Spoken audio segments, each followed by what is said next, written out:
Do you own a drone and are currently thinking about taking a plane trip and bringing the drone along? Well, there are some rules you need to know about flying with drones, so stay tuned. I'm David Haig from Australian Video Camera and Creative Content.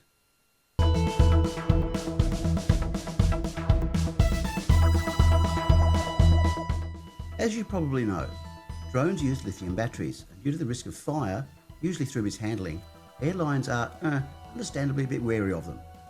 Because of this, if you intend to fly with your drone, there are some things you need to know.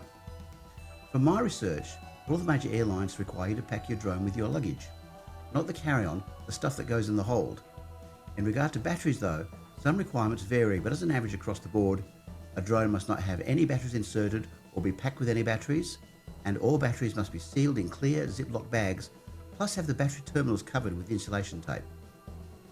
Most airlines also have a limit on the quantity of batteries you can carry too.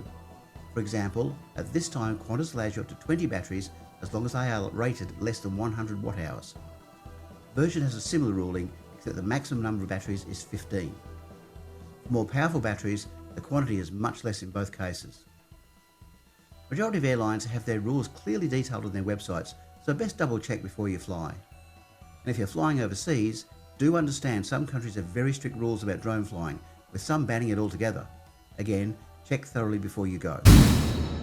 I hope this little video has been of some use to you, so if you feel like giving it a like, I'd really appreciate it. And to keep up to date with later videos, don't forget to subscribe.